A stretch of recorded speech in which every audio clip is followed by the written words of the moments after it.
És most jöjjenek a téma irodalmi és színpadi mélységei. A színészek egy megírt jelenetet stilizálnak majd többféle műfajban, ez lesz a remek remake.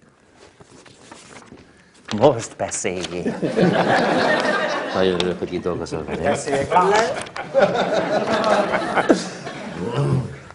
Nos, a szituáció egy szálloda interiőrben játszódik.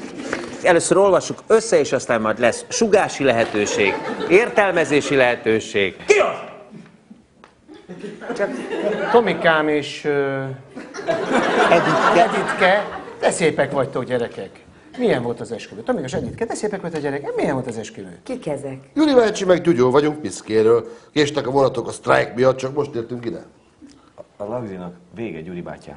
Tudom én, de hát az a lényeg, hogy ideértünk, hát nem? Azonnal küld el őket. Gyuri bácsi, tetszik tudni, ez lenne a nász éjszakánk. Hogyan tudnám csináljátok nyugodtan, gyerekek?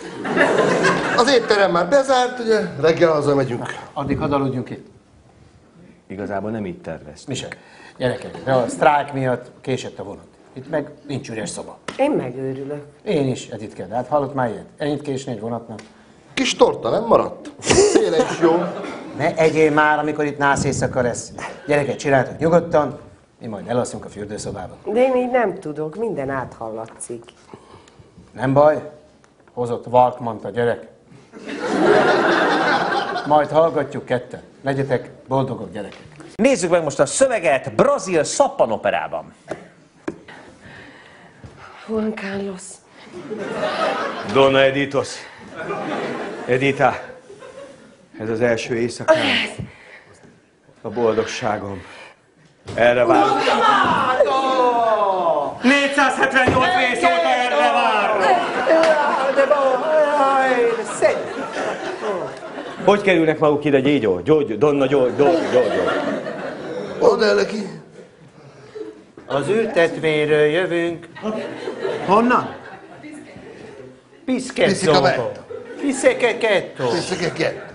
Kik ezek? Titok. Kik? Nagybátyát személyében bemutattam Don Álvaro de Gyurit. Én pedig... Onnan jöttünk, ahol nyílnak a pálmák. Ó, Pedro, egy Gyugyó vagyok. Kicsit késtük, mert a rabszolgáink nem tolták jól a vonatot. Don Giorgio, be kell vallanom. Meg volt a nász éjszakánk.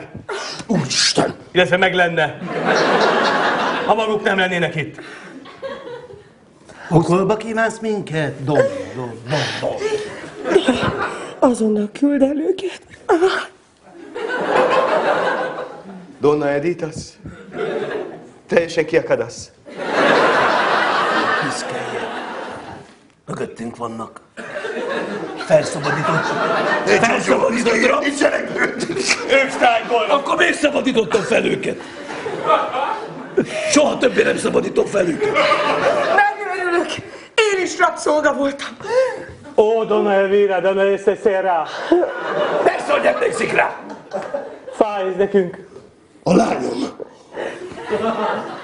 Fiam! Együtt van a család! Na akkor, keféljet elszabadni! És akkor ma éjszaka Donna Giorgiót kivel fog? Mi? A fürdőben. Ti a rabszolgáimban? Én a vak kislányommal.